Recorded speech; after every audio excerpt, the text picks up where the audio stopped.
Tras el éxito consolidado por Arrow, Flash y Supergirl, los productores encabezados por Greg Berlanti notaron que el público demandaba una presencia más fuerte de la Batfamilia en la pantalla chica. La idea se materializó durante el desarrollo del crossover Elseworlds, el cual sirvió como el escenario perfecto para presentar a Kate Kane en el Arrowverso, permitiendo que el personaje interactuara con el elenco existente antes de darle su propia serie. La estrategia detrás de esta decisión fue también un paso deliberado hacia una mayor representación y diversidad dentro del género de superhéroes. Los guionistas vieron en el personaje de Batwoman y específicamente en su identidad como mujer abiertamente lesbiana una oportunidad única para liderar una serie que abordara temáticas más complejas a través de una lente superheroica, al traer una protagonista que no solo operaba bajo las sombras de Batman, sino que también aportaba su propia perspectiva sobre justicia. El equipo creativo buscaba refrescar la oferta televisiva de CW, con un enfoque más oscuro, urbano y con mucha más presencia de empoderamiento femenino. Sin embargo, toda esta inclusión terminó convirtiéndose en algo muy polémico. Otro de sus objetivos era el de expandir el mapa geográfico y narrativo de la franquicia, integrando finalmente a Gotham City dentro del canon televisivo. Los productores buscaban un personaje con un perfil fuerte y distintivo, y Kate Kane resultó como la pieza ideal para ocupar el vacío que Batman había dejado, aportando una voz única y una representación necesaria que ayudó a diversificar el elenco de héroes que ya teníamos en pantalla.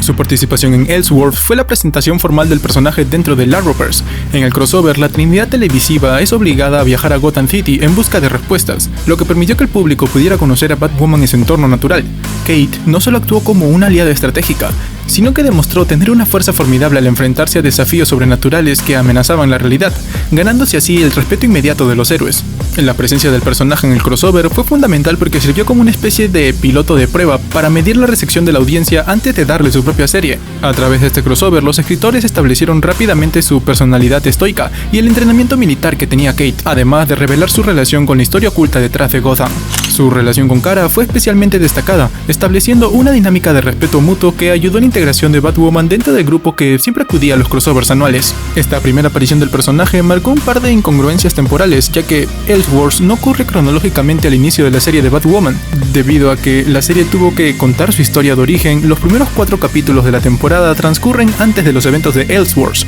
mientras que el resto de la temporada ocurre después, lo que generó pequeños desajustes temporales que los productores tuvieron que aclarar tiempo después. En Elseworlds, Batwoman aparece ya con su traje completo y con su característica peluca roja, elementos que dentro de la propia serie tardarían algunos episodios en consolidarse definitivamente. Esta decisión se tomó para maximizar el impacto visual del personaje dentro de su debut en el crossover, pero generó muchas incongruencias durante la primera temporada de Batwoman. La elección de Rose para encarnar a Batwoman estuvo rodeada de una intensa presión mediática desde el anuncio del casting, comparándose constantemente con el inicio de Stephen Amell en Arrow. Esta comparación es un tema recurrente entre los fans, al menos en algunos foros que pude leer en Reddit de hace un par de años, y curiosamente lo mencionó este crack en los comentarios del video de Arrow. Aunque la premisa de que ambos actores llegaron con desempeño limitado es objeto de debate en la crítica especializada, al inicio de Flecha en el 2012, Stephen Amell fue criticado por un registro dramático considerado muy rígido, algo que el propio actor y la producción reconocieron al ajustar la interpretación hacia un tono más estónico y cínico, permitiendo que la serie así poco a poco vaya madurando con él. De manera similar, la elección de Ruby Rose para Batwoman buscó capitalizar su perfil mediático y carisma personal,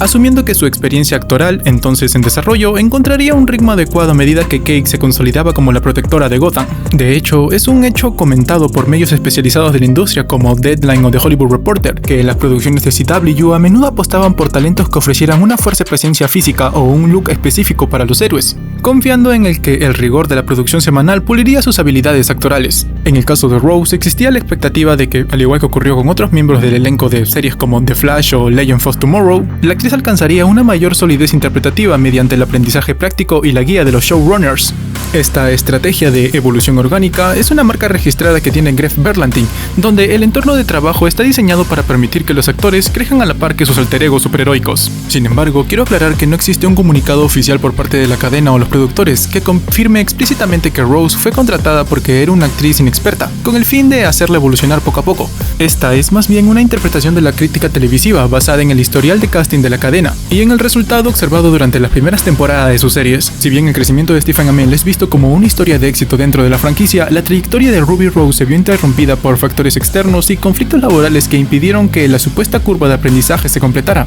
Y saben, desde mi punto de vista, creo que lo de Stephen Amell tuvo más que ver con cómo estaba escrita la primera temporada de la serie y con lo sarcástico e irónico que era el personaje cuando regresó de Starling City. Otro de los puntos más criticados de la serie fue la inclusión forzada, por decirlo de algún modo, ya que mientras que en otras series del mismo universo la diversidad era una faceta más dentro de un arco más complejo, aquí la identidad y el problema social fueron en ocasiones el eje central y casi exclusivo del conflicto de los primeros episodios. Esto creó una ruptura de inmersión en los fanáticos de la serie, quienes sintieron que la serie estaba más interesada en posicionar ciertos valores que en permitir que la personalidad y las motivaciones de Kate emergieran a través de sus actos frente a las amenazas de Gotham. Es importante diferenciar esta percepción de la que constituye una inclusión natural o bien integrada. La diferencia suele radicar más en la sutileza de cómo se plantea. Cuando un personaje como Sarah Lance, por ejemplo, ve su identidad consolidada a través de años en este universo, creciendo capítulo a capítulo y formando relaciones significativas, el espectador siente que conoce a la persona antes que su etiqueta. Por lo contrario, la inclusión se siente forzada cuando el guión parece pedirle al espectador que acepte la relevancia del personaje de inmediato, apoyándose en la importancia de su mensaje más que en la conexión emocional ganada episodio a episodio. Y este punto es muy clave, ya que el rechazo de parte del fandom hacia Batwoman no fue tanto hacia la diversidad en sí, sino hacia la forma en la que se planteó, ya que la serie te gritaba a la cara lo importante que era para la historia que sepas de que a Kate le gustaban las mujeres. Y sí, aunque en los cómics la posición del personaje como mujer lesbiana ayudó a que DC Comics pudiera explorar temas como justicia social, derechos queer, identidad y la autoconcepción, temas que en ese entonces rara vez eran ideas principales para los cómics, muchos fanáticos apuntaron a no ver la serie ya que sentían que era un tema dirigido específicamente a una minoría, y que volverlo el tema central de la serie hacía que perdieran el interés en ella. Sin embargo, aquí les pregunto a ustedes, ¿creen que respetar el concepto de varios cómics del personaje y adaptarlos a la serie de manera en la que se hizo estuvo mal? ¿O creen que pudieron manejarlo de una manera más sutil? Porque es algo que se suele debatir entre el fandom, el respetar el material original o modificarlo para hacerlo más comercial. Así que los leo en los comentarios. El personaje de Alice, interpretado por Rachel Skarten, se consolidó rápidamente como el pilar narrativo de la primera temporada de Batwoman, ofreciendo una profundidad psicológica y una complejidad que superaba con creces a algunos villanos del Arrowverse. A diferencia de otros protagonistas cuya motivación se limita muchas veces a la conquista o al caos sin sentido, Alice estaba impulsada por un trauma: el secuestro y la aparente muerte de Beth Kane. Esta historia de origen, marcada por la tortura y la traición, convirtió a Alice en un espejo oscuro de la propia Kate, demostrando cómo una tragedia compartida puede fracturar dos almas de maneras opuestas, transformando a una en una heroína y a la otra en puro caos impredecible. Lo que realmente hace que Alice sea un personaje excepcional es su naturaleza volátil y su carisma retorcido, interpretado con una maestría que logra alternar entre la vulnerabilidad infantil de Beth y la crueldad calculadora de Alice. Su habilidad para manipular a quienes la rodean, incluyendo a los miembros más cercanos de Kate, la convertían en una amenaza constante no solo en lo físico, sino en lo emocional.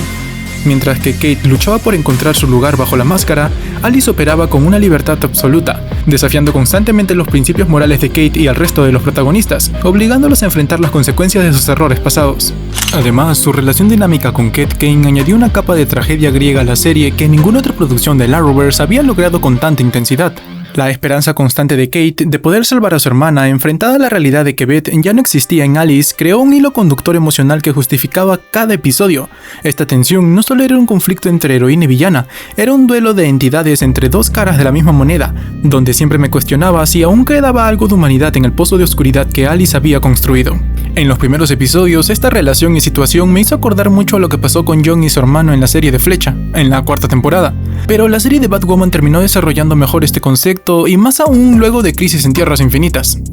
Tras los eventos de Crisis, la realidad del Arrowverse se reconfiguró, dando así lugar a una variante de Beth Kane que nunca sufrió el secuestro ni la transformación traumática que dio origen a Alice. Esta Beth alternativa llegó a Tierra Prime como una anomalía, lo que provocó una situación insostenible. Dos personas con la misma carga energética no podían coexistir en el mismo plano dimensional sin empezar a sufrir una especie de deterioro físico mutuo que las llevaría a la muerte. Esta premisa creó un dilema trágico inmediato para Kate, quien de repente se vio obligada a elegir entre la hermana que siempre soñó recuperar y la presión fracturada que, a pesar de todo, había formado parte de su vida adulta durante los últimos meses. La decisión de Kate de terminar con la vida de una de sus dos hermanas, aunque ejecutada bajo la presión de las circunstancias y el dolor de ver que cómo ambas perecían lentamente, se convirtió en uno de los puntos de quiebres irreparables para la serie. Al elegir a Beth por encima de Alice, que representaba la inocencia perdida debido a los traumas que pasó, Kate no solo tomó la decisión pragmática para salvar a quien ella consideraba su hermana real, sino que también selló un pacto de sangre con la villana. Fue un momento de desesperación donde Kate tuvo una segunda oportunidad, su momento de redención, la posibilidad de poder salvar la versión más pura de Beth, aunque sea de otra tierra, sobre la vida de una persona que estaba ensañada con una sed de venganza a quienes la dejaron convertirse en un monstruo. El rencor de Alice al presenciar este desenlace fue muy profundo. Para ella, la presencia de una Beth perfecta era un insulto a su propio sufrimiento, y ver cómo ella sobrevivió incluso después de que Kate haya decidido salvar a su variante no la consoló, sino que le confirmó su creencia más cínica, que el mundo y hasta su propia hermana preferían una ilusión de bondad antes que aceptar el monstruo en el que ella se había convertido.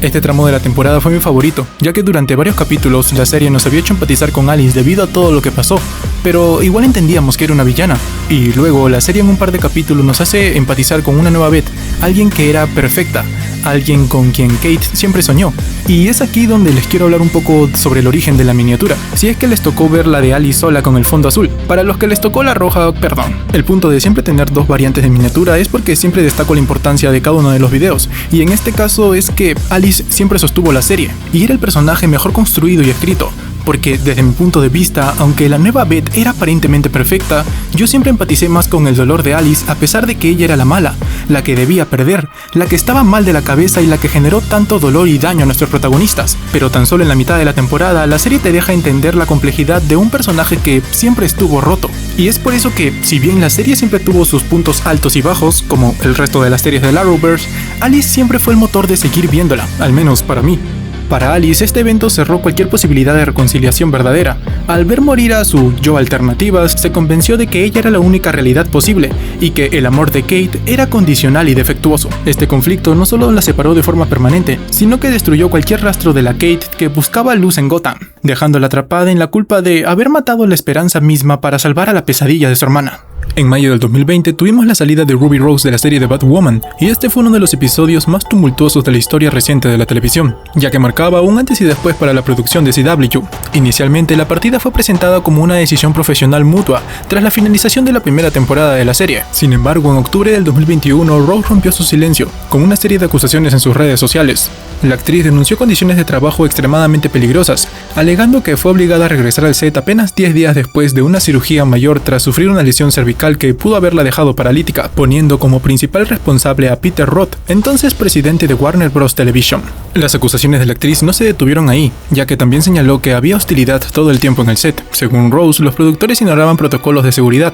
lo que en una de las ocasiones resultó en graves heridas para uno de los miembros del equipo. Para ser exactos, a un asistente de producción que sufrió quemaduras de tercer grado. Rose declaró que a cualquier persona que le diga que se fue porque se volvió loca, le dirá que prefirió que la odien por decir la verdad a querer que la amen por mentir. Estas declaraciones pusieron en el foco de atención a la cultura de trabajo dentro de los estudios de Warner, generando una ola de cuestionamiento sobre el bienestar de los actores en producciones de superhéroes de alta exigencia física. La respuesta de Warner Bros. Television fue contundente y desmintió categóricamente las versiones dichas por la actriz. A través de un comunicado oficial, el estudio calificó las alegaciones de Rose como una revisión histórica llena de mentiras. La compañía sostuvo que la salida de la protagonista no fue una renuncia voluntaria, sino una decisión del estudio de no renovarle su contrato debido a múltiples quejas sobre su comportamiento profesional. Según Deadline, fuentes cercanas a la producción indicaron que el estudio había recibido reportes de que Rose era difícil de manejar y que sus ausencias constantes estaban afectando la viabilidad del rodaje, lo que finalmente llevó a la ruptura definitiva de la relación laboral. El conflicto escaló a un siguiente nivel cuando Rose también arremetió contra sus compañeros de reparto, mencionando específicamente a Dougray Scott